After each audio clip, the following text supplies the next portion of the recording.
సీరియల్లో సినిమాలో నటించాలనుకుంటున్నారా? అయితే వెంటనే మా యాక్టింగ్ స్కూల్లో జాయిన్ అవ్వండి. నమస్కారం ప్రియ చౌదరి గారు. నమస్తే అమ్మా. ఇప్పుడున్న జనరేషన్కి చాలా ఇంపార్టెంట్ టాపిక్ అండ్ ప్రతి ఒక్కరూ తెలుసుకోవాల్సినటువంటి విషయం. మ్యారిటల్ లైఫ్లోకి ఎప్పుడైతే ఎంటర్ అవుతారో కొంతమంది అంటే భార్యాభర్తలు కలిసి ఫ్రీ టైం దొరికిందనుకోండి, గత తాలూకు అనుభవాలు ఏదైతే ఉంటారో కొంతమంది చెప్పుకోవడానికి ఇంట్రెస్ట్ చూపిస్తారు, కొంతమంది ఏమో సిగ్గుపడతారు, కొంతమంది బ్యాడ్ అయితే చెప్పుకోవడానికి ఇంట్రెస్ట్ కూడా చూపించరు. ఆ అనుభవం ఏదైనా కానివ్వండి, కొంతమందికి ఏమో ఎక్స్ బాయ్ ఫ్రెండో గర్ల్ ఫ్రెండో వాటికి సంబంధించినటువంటి విషయాలు ఉంటాయి, లేదంటే బ్యాడ్ ఎక్స్పీరియన్స్ ఇంట్లో జరిగినవి కొన్ని ఉంటాయి, కొన్ని చెప్పుకోవాల్సి ఉంటాయి, కొన్ని చెప్పుకోవాల్సి ఉంటాయి. అటువంటి షేర్ చేసుకోవడం అనేది ఎంతవరకు కరెక్ట్ అంటారు?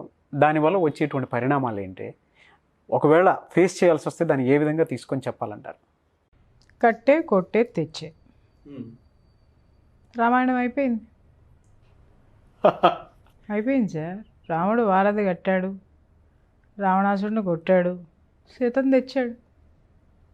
ఇప్పుడు అడగండి, వారధి ఎలా కట్టాడు? వానరమోకతోటి. వానరమోకలు ఎప్పుడు పరిచయం అయింది? వాళ్ళెవరు? అప్పుడు మళ్ళీ వెనక్కి వెళ్తా, అక్కడి నుంచి ఎక్కడికి వెళ్తా, అసలు రాముడు అడవికి ఎందుకు వచ్చాడు? అప్పుడు మళ్ళీ కైక దగ్గరికి వెళ్తా, అసలు కైక ఎవరు? మళ్ళీ దశరథుడి దగ్గరికి వెళ్తా. ఎక్కడ మొదలవుతుంది మనకు సంభాషణ? ఒక చిన్న విషయం ఇంట్రెస్టింగ్గా అడగడం మొదలు పెడతాం. ఏం చెప్తారు? నాగరాజు గారు హ్యాపీగా సాయంత్రం పూట బాల్కనీలో కూర్చొని విద్య గారు కాఫీ ఇచ్చి 2 బజ్జీలు ప్లేట్లో పెట్టి తెచ్చిస్తే, సూపర్ అబ్బా, అసలు ఈ బజ్జీలు నేను డిగ్రీలో ఉన్నప్పుడు రా విద్య అక్కడ కూర్చొని మా కాలేజ్ ఎదురుగుండా ఉంటే నేను పలానా ఐశ్వర్యరాయి ఇద్దరం తినేవాళ్ళం. సూపర్. అరే బాగుంది సార్. క్లాస్మేట్కి ఐశ్వర్యరాయి తెలియకుండా ఉండకూడదని ఏమన్నా ఉందా అక్కడ? తెలియకుండా ఉండకూడదని ఏం లేదు కదా. అనగానే విద్య ఎమ్మటే ఆలోచిస్తారు ఏంటంటే, నేను వీడి క్లాస్మేట్ ఉంది కదా, ఈ ఐశ్వర్యరాయ్ ఎక్కడి నుంచి వచ్చిందని, ఐశ్వర్యరాయ్ ఎవరు అని అడుగుతుంది. ఎక్కడో కొడుతుంది అన్నమాట. క్లాస్మేటే కదా అని చెప్పేసి చదని, ఐశ్వర్యరాయ్ నీకు తెలవదులే, మంచి ఫ్రెండు, మంచి ఫ్రెండు అనగానే అవునా అనగానే ఓహో అనేసి ఆవిడ ఊరుకుంటారు. అయిపోయిందా? ఆవిడ మనసులో ఈ ఐశ్వర్యరాయ్ ఎవరో బయటికి తీయాలి, ఖచ్చితంగా తీయాలి. ఎందుకు అనంటే అక్కడ తన కాంపిటేటివ్ పర్సనాలిటీ కదా. ఆ ఐశ్వర్యరాయ్ ఎవరు చివరికి చూస్తే ఐశ్వర్యరాయ్ ఎవరు, ఏ ఫ్రెండ్, ఏ వయసు అనంటే మా లెక్చరర్ అని చివరికి మీరు చెప్పారనుకోండి, తుస్సుమంటుంది. దానికి గొడవే ఉండదు అక్కడ.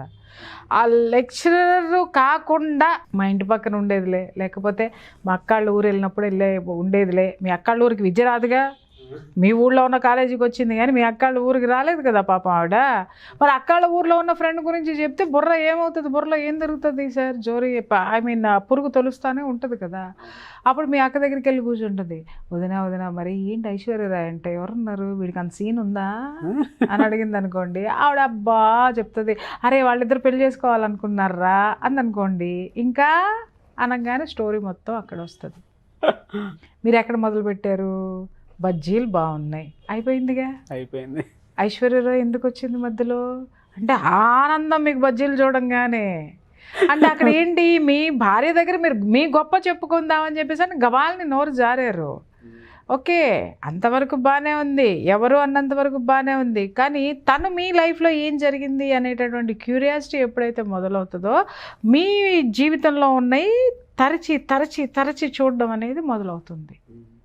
అది ఐశ్వర్యరాయ్ విషయంలోనే ఆగిపోదు. ఇంకెంతమంది కల్పనా రాయ్ అన్నా, లేకపోతే ఇంకేదన్నా రాయిందా, ఇంకేదన్నా రప్పుందా, మొత్తం ఎతకటం అనేది మొదలు పెట్టేస్తూ ఉంటారు. అట్లాగే ఇంకా చెప్పాలి అనంటే అట్లా మొదలైనటువంటి సంభాషణ ఎక్కడికి వెళ్తుంది? లేదు విద్య మీ క్లాస్మేట్ కాదు, అప్పుడే వచ్చారు ఆవిడ మీ లైఫ్లోకి వచ్చారు, ఎక్కడో బయట సంబంధం వచ్చింది, పక్క ఊరు నుంచి వచ్చింది, అబ్బా ఐశ్వర్యకి నాకు బాగా ఇష్టం రా అన్నారు అనుకోండి, అప్పుడు సీన్ వేరుగా ఉంటుంది కదా. అప్పుడు మీరు ఏం చెప్తారంటే అనగానే అవునా ఇట్లాంటివి కూడా ఉన్నాయా అని అనగానే అసలు అబ్బో అసలు ఆవిడ ముందు మీరు ఎంత రొమాంటిక్ గాయో రొమాంటిక్ మ్యానో తెలియాలి అనేసి రెచ్చిపోయి చెప్తా ఉంటారు. విషయం ఏంటంటే మిరపకాయ బజ్జీ మీరు తింటున్నారు, కారం ఇక్కడ మొదలవుద్ది. అర్థమైందా? కానీ మీరు దేంట్లో ఉంటారు? కారం మీకు రాదు సార్, ఎందుకంటే మీరు ఆ జ్ఞాపకాల్లో ఉంటారు కదా, ఐశ్వర్యరాయ్ జ్ఞాపకాల్లో ఉండి రెచ్చిపోతూ ఉంటారు మీరు. బట్ కారం ఇక్కడ, రైట్? సరే, అది ఒక సెక్టర్.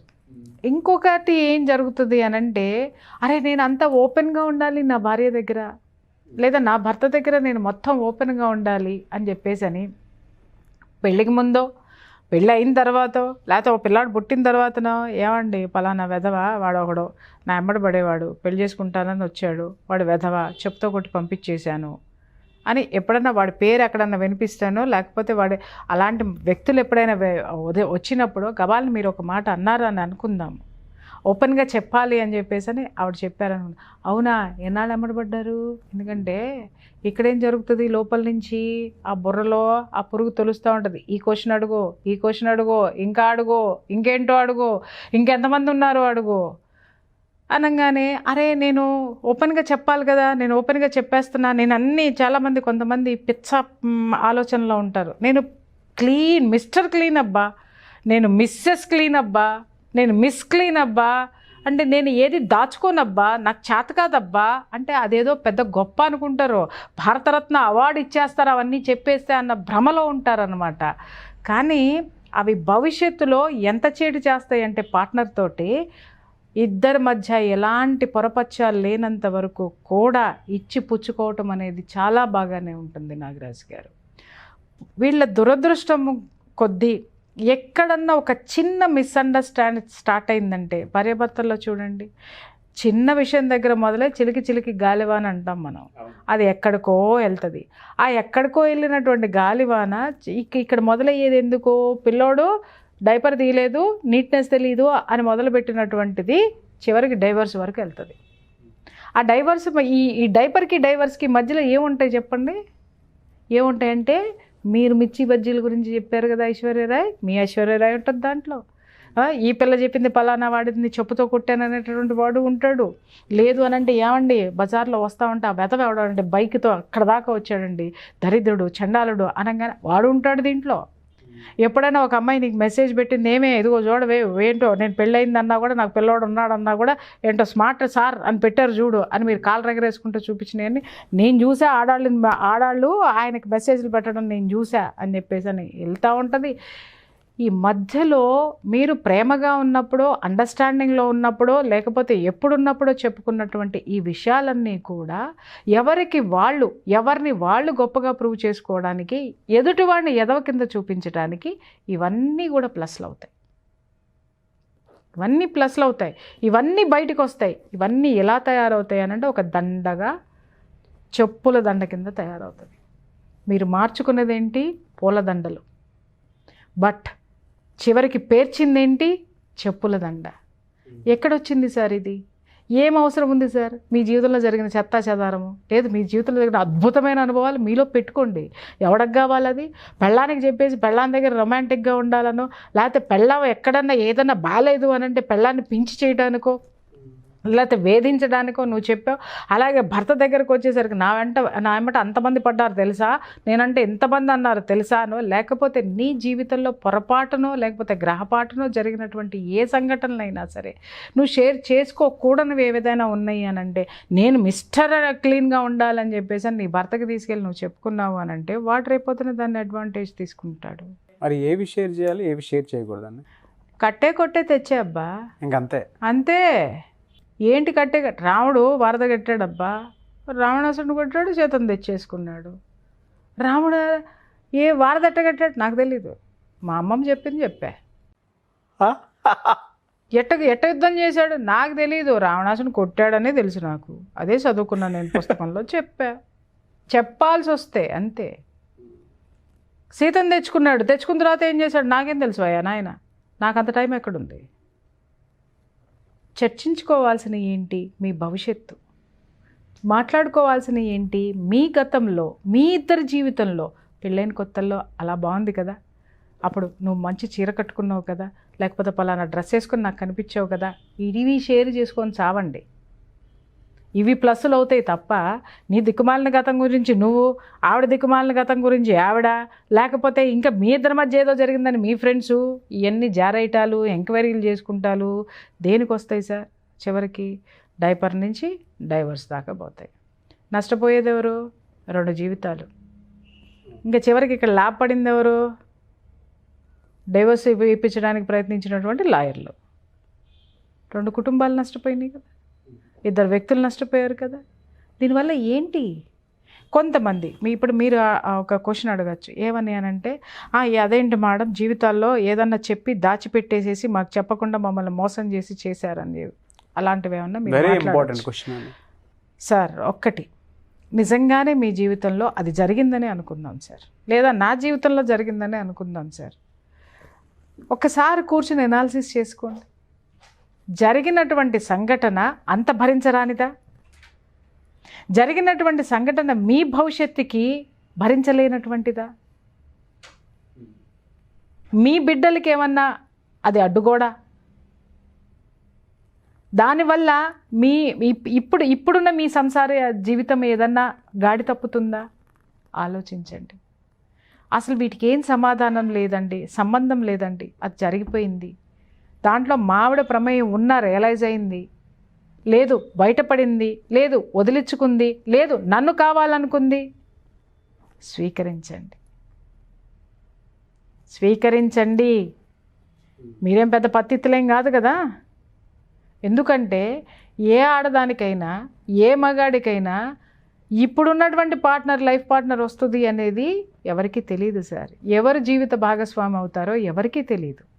కాబట్టి పెళ్ళికి ముందు మీకేం సంఘటనలు ఉంటాయో, పెళ్ళికి ముందు నా జీవితంలో ఏం సంఘటనలు ఉంటాయో, పెళ్ళికి ముందు వాడి జీవితంలో ఏం సంఘటనలు ఉంటాయి. ప్రతి ఒక్కళ్ళకి ఒక జీవితం అనేది ఉంటుంది. దాన్ని పెళ్ళి అయిన తర్వాత క్యారీ చేయకండి. పొరపాటో గ్రహపాటో లేదు, ఒకళ్ళని ప్రేమించారు, పెళ్లి చేసుకుందాం అనుకున్నారు, కులాలు వేరు, పెద్దాళ్ళు వద్దన్నారు, నోరు మూసుకున్నారు, పెళ్లి చేసుకున్నారు, అయిపోయింది. మీకు నచ్చలేదు, అరే నువ్వు నాకు చెప్పలేదు, వాడిని ప్రేమించావు, నువ్వు నాకు ద్రోహం చేసావు, నువ్వు అట్ట చేసావు, వాడితో అక్కడికి వెళ్ళావు, ఇక్కడికి వెళ్ళావు, అది చేసావు, ఇది చేసావు, సినిమాలకు వెళ్ళావు, షికార్లకు వెళ్ళావు, ఇవన్నీ తీసుకొచ్చావు నువ్వు. ఏమవుతుంది? నీకు 2వ పెళ్ళి అవుద్ది. అమ్మాయి జీవితం రోడ్డు మీద పడుతుంది. నీ దిక్కుమాలిన జీవితానికి ఒక ఆడదాన్ని రోడ్డు మీద పడేయాల్సిన అవసరం ఉందా? నువ్వేమన్నా పోటుగడివా? ఒక ఆడపిల్ల జీవితంలో ఒక నష్టం జరిగింది, ఇట్స్ ఓకే, నేను ఇంకా బాగా చూసుకుంటాను అనేటటువంటి ఉన్నతమైనటువంటి మనసు నీలో లేదా? ఉండదా? ఉంటుంది. లేదు. నీ జీవితంలో ఏదన్నా జరిగింది, ఈవిడ పని కట్టేసుకుని పొయ్యి రోడ్డు మీదకి వెళ్ళి రంకెలేసి, లేదా పుట్టింటికి వెళ్ళి రంకెలేసి, లేదా నీ ఇంటికి వెళ్ళి రంకెలేసి, ఏదో చేసేసి ఎక్కడో జరిగిపోయిందనేసి జీవితాన్ని బీభత్సం చేసుకుని ఈ అమ్మ విడాకులు ఇచ్చి ఇంకో పెళ్లి చేసుకుంది. ఆడు నీకంటే అమ్మ మొగుడు వచ్చాడు. జీవితం దౌర్భాగ్యమేగా. ఏం సాధిస్తారు మీరు? ఉన్న జీవితాన్ని ఉన్నతంగా తీర్చిదిద్దుకోవడానికి ముందుకు ఎలా వెళ్ళాలా అని ఆలోచించాలే తప్ప వెనక ఏం జరిగిందని బొక్కలు ఎత్తుక్కోవడం మొదలు పెడితే ఎక్కడికి వెళ్తావో అక్కడికి వెళ్తావు. నీ లైఫ్లో ముందుకెళ్ళలేవు. నీకు మనశ్శాంతి అనేది ఉండదు. గతము నీకు సంబంధం లేనటువంటిది, ఏ విధంగానూ సంబంధం లేనటువంటిది. ఇంకొక విషయం చెప్తున్నాను. ఒకవేళ మీరు అనొచ్చు, అదేంటి మేడం మోసం చేసి చేసేసుకుంటే అంతరాత్మ అనేది ఒప్పుకోదు కదా, మేము చాలా ఇంత ప్యూర్గా ఉన్నాం కదా, మమ్మల్ని ఇలా మోసం చేయడం కదా, గుడ్డి ఏం ఉండదు మేడం సార్ అమ్మ చాలా మంది ఆర్గ్యూ చేస్తారు సార్ అని అన్నప్పుడు, ఈమైనా అతనైనా పెళ్లికి ముందు ఒక డిటెక్టివ్ని పెట్టుకొని మొత్తం రంధ్రాన్వేషణ మొత్తం చేసేసి మిస్టర్ క్లీను మిస్ క్లీన్ అనుకున్నప్పుడు చేసు సావండి. అదేం లేకుండా ఎదురు బదులు పెళ్లి చూపులు చేసుకున్నావు కదా నువ్వు, దాన్నే యాక్సెప్ట్ చేయి. అదే యాక్సెప్ట్ చేయాలి. అదే యాక్సెప్ట్ చేయి. నువ్వు గతంలోకి వెళ్ళలా, ఆమె నీకు చెప్పలా. నేను గతంలోకి వెళ్ళలా, నువ్వు చెప్పలా. ఖేల్ ఖతం దుకాన్ బంద్ బాయ్. అక్కడ నుంచి బ్యూటిఫుల్ లైఫ్ లీడ్ చేయొచ్చు. లీడ్ చేయండి. గతాన్ని తవ్వుకొని మనశ్శాంతి లేని జీవితాలు, పైగా ఎలా అయిపోతారంటే వీళ్ళిద్దరూ జనాలకి బఫూన్లు అయిపోతారండి. ఎందుకంటారేమో ఈవిడ ఆత్మసంతృప్తి కోసమో ఈవిడ ఓదార్పు కోసమో 10 మంది దగ్గర పోతూ ఉంటుంది. వాడి ఫ్రెండ్స్ దగ్గరకో, లేకపోతే ఈమె ఫ్రెండ్స్ దగ్గరకో, ఈమె బంధువుల దగ్గరకో, ఈమె అన్నల దగ్గరకో, ఈమె తమ్ముళ్ళ దగ్గరకో పోయి ఇది పెచ్చదవుద్ది, బఫూన్ అవుతుంది. ఎందుకంటే వాళ్ళ జీవితాల్లో ఇవి ఉన్నాయని తెలియదు. అప్పటి వరకు వాళ్ళు పైన ఏం చూస్తారు, బ్యూటిఫుల్ కపుల్ అనుకుంటారు, చాలా మంచి ఫ్యామిలీ అనుకుంటారు, అబ్బో అద్భుతం అనుకుంటారు. తీసుకెళ్ళి నువ్వే నాశనం చేసుకుంటున్నావు నీ జీవితాన్ని. అలాగే ఈ పెద్ద మనిషి ఏం చేస్తాడు, బామ్మర్దికి ఫోన్ చేస్తాడు, బావకు ఫోన్ చేస్తాడు, లేకపోతే పక్కింటి అమ్మకు ఫోన్ చేస్తాడు. అంటే ఇది దిక్మాల చెల్లెళ్ళు కొంతమంది ఉంటారు, లేకపోతే అన్నలు కొంతమంది ఉంటారు, బావలు బామ్మర్దులు కొంతమంది ఉంటారు, వాళ్ళందరికీ ఫోన్లు చేస్తాడు. ఫ్రెండ్స్ని ముందు బాటిల్ కూర్చోబెట్టి ఫ్రెండ్స్ మొత్తానికి రివీల్ చేస్తాడు. నేను ఒక్క విషయం అడుగుతున్నాను సార్, పార్ట్నర్స్ ఎవరైనా సరే, భార్య అయినా సరే, భర్త అయినా సరే, మీరు ఓపెన్ చేసే బాటిల్ మూత ఓపెన్ చేయగానే గబ్బు ఎట్లా అయితే మొత్తం వ్యాపిస్తుందో, ఆటోమేటిక్గా మీ నోట్లో నుంచి బయటకు వచ్చినటువంటి మీ యొక్క కుటుంబం యొక్క సీక్రెట్, మీ పార్ట్నర్ యొక్క సీక్రెట్ మాత్రమే, వాళ్ళని మాత్రమే మీరు వాళ్ళ తప్పుల్ని మాత్రమే బయట పెడదామని అనుకుంటున్నారు. కానీ ఇండైరెక్ట్గా ఆ ఎఫెక్ట్ మీకు కూడా ఉంటుంది. 100% అండి. మీ కెరీర్ మీద ఉంటుంది, మీ గ్రోత్ మీద ఉంటుంది. మీరు సమాజంలో మీరు అవసరం కాబట్టి మీరు కనపడంగానే పళ్ళెకిలిచిన అవుతారేమో, మీరు పక్కనుంటే మీ యొక్క సహాయం తీసుకుంటారేమో, కానీ మీ జీవితంలో బీటలు వారినటువంటి జీవితాన్ని చూసినప్పుడల్లా వాళ్ళు పక్కకి తిరిగి కిసుక్కుని నవ్వుకుంటారన్న వాస్తవాన్ని మాత్రం ఎవరు మర్చిపోవద్దు. అక్కడ నేనేమనుకుంటాను, నాకు నచ్చలేదబ్బా, నాకు నచ్చలేదు, నేను ముక్కుసూటి మనిషిని, నాకు ఇలా ఉండడం నాకు ఇష్టం లేదని చెప్పేసి అని నా మొగుడు చేసినటువంటి దాష్టీకాలన్నీ నేను చెప్పుకున్నాను. మా ఆయన పోయాడు, మా ఆవిడ పలానాది, మా ఆవిడ ఇలాడే, దాని దుంపదగ దాన్ని నాశనం భ్రష్టు బట్టి చేసేసి కానీ నేను ఊరుకోను, లేకపోతే నేను ఇంత ఉత్తమంటే నన్ను ఇంత నాశనం చేస్తుంది, ఇంత బదనాం చేస్తుంది అని చెప్పేసి అని ఆయన చెప్పాడు అనుకోండి. ఇక్కడ నేను ఆయన గురించి చెప్పట్లేదు, ఆయన నా గురించి చెప్పట్లేదు సార్. ఇద్దరం కలిసి ఇద్దరి జీవితాన్ని తీసుకెళ్ళి ఓపెన్ చేసి గబ్బు పట్టించేసుకుంటున్నాం. ఎవరికి గౌరవాన్ని ఇవ్వరు. సమాజము, సంఘము, మనుషులు ఎవరికి ఇష్టమైనటువంటి రీతిలో వాళ్ళు తీసుకుని వాడేసుకుంటారు. ఈ యొక్క సత్యాన్ని గుర్తుపెట్టుకోండి. దయచేసి గతాన్ని చూడొద్దు, భవిష్యత్తు గురించి భయపడద్దు. వర్తమానం ఏముందో దాన్ని ఎంజాయ్ చేయటం నేర్చుకోండి, దాన్ని ప్లాన్ చేయండి, అది భవిష్యత్తు చూపిస్తుంది. దీన్ని ఎంజాయ్ చేయండి, గతాన్ని మరిపించేస్తుంది. ఇది వాస్తవం. ఉన్నటువంటి పరిస్థితి, ఉన్నటువంటి స్థితి వాస్తవం. కాబట్టి ఓపెన్ అవ్వాలి, చెప్పుకోవాలి అని అంటే చెప్పుల దండే అవుతుంది. చివరికి అన్నీ ఉన్నంత వరకు బాగానే ఉంటుంది సార్. ఇవాళ రేపట్లో మనుషుల్లో స్వార్థాలు పెరిగిపోయినాయి, ఇండివిజువల్ లైఫ్లు పెరిగిపోయినాయి.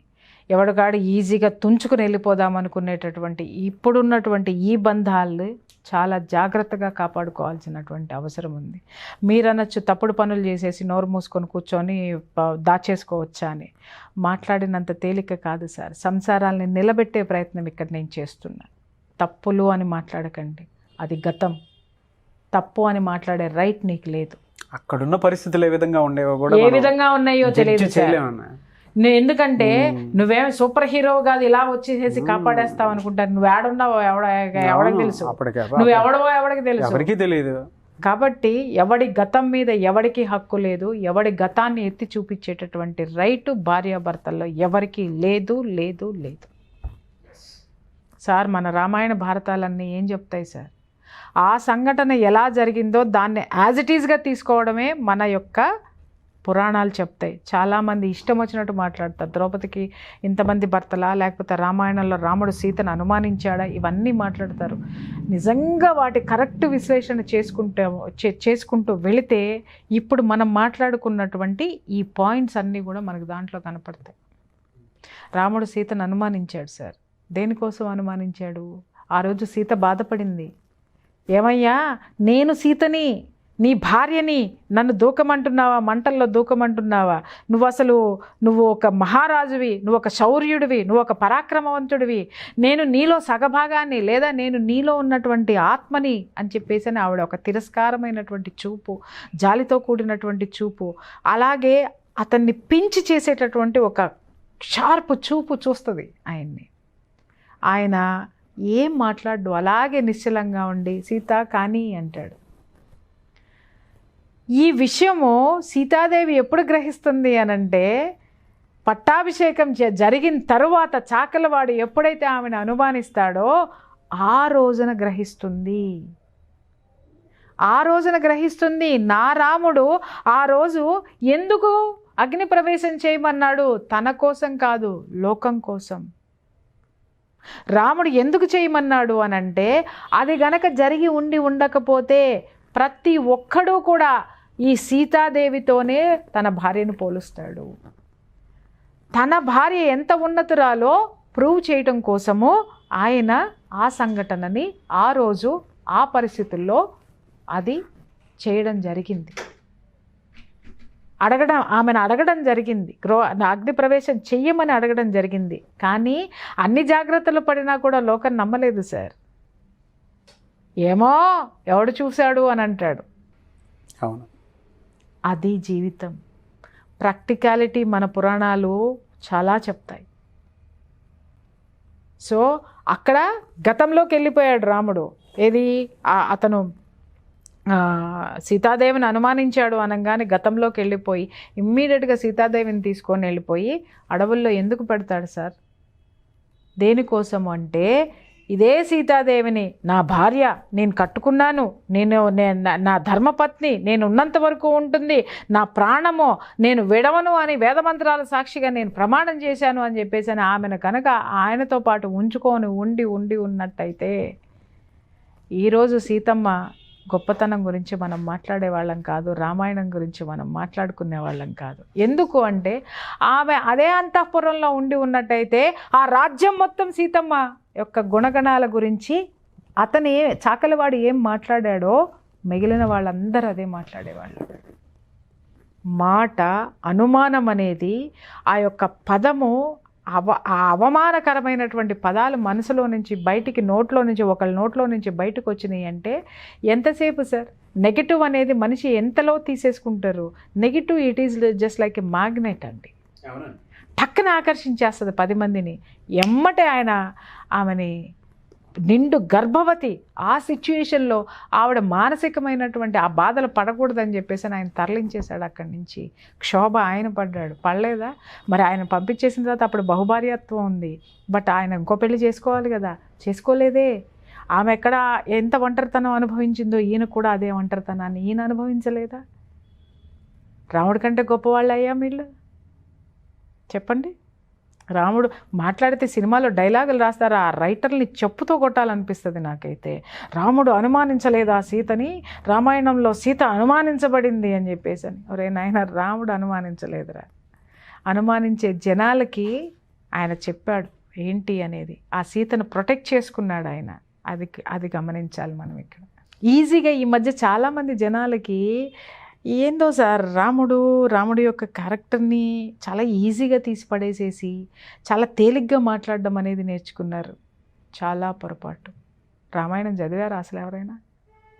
సార్ నేను ఇప్పటికీ 2 సార్లు చదివి ఉంటాను సార్. అంటే అంత సంపూర్ణ రామాయణం, వాల్మీకి రామాయణం చదవడం అనేది నాకు అది ఒక్కొక్క పేజీ చదవడానికి అర్థం చేసుకుంటానికే నాకు ఒక పేజీకే వారం రోజులు పడుతుంది. అంటే 2 సార్లు చదివానంటే అర్థం చేసుకోండి. అంటే అంతా ఉంటుంది సార్ దాంట్లో. మనం ఇలా చదువుకుంటూ వెళ్ళిపోతే రామాయణం కాదు, ప్రతి పేజ్లో ఎన్నో పరమార్థాలు ఉంటాయి. అది అర్థం చేసుకుంటానికి అంత టైం పడుతుంది. వీళ్ళు ఆ పుస్తకం ఎట్టుంటుందో తెలియదు, ఆ రామాయణంలో ఏముందో తెలియదు. ఒక్కొక్కళ్ళు ఏం స్టేట్మెంట్లు ఇస్తారు సార్, రాముడి మీద స్టేట్మెంట్లు ఇచ్చేస్తాడు, ఆ రామాయణం గురించి మాట్లాడేస్తారు. తప్పు సార్ అది. మనము ఒక మహాత్ముల గురించి మాట్లాడేటంత గొప్పవాళ్ళం మనం ఇప్పుడు కాదు. వాళ్ళ గొప్పతనాన్ని చెప్పడానికి మాత్రమే ఈ నాలుక ఉంది, అది గుర్తుపెట్టుకోవాలి. డెఫినెట్గా. కాబట్టి ఎప్పుడూ కూడా గతమేంటి, గతం తాలూకు చిహ్నాలు ఏవైనా ఉంటే వాటిని చెరిపేసుకునేటటువంటి ప్రయత్నాలు చేయండి తప్ప వాటిని తవ్వి భవిష్యత్తుని మాత్రం నరకం చేసుకోవద్దు. నాకు తెలిసి ఒకడి గతం ఒకడికి తెలియాల్సిన అవసరం లేదు సార్. అది ఒకవేళ భయంకరమా అని అనుకుంటే ఎవరి డెసిషన్ వాళ్ళు తీసుకోండి.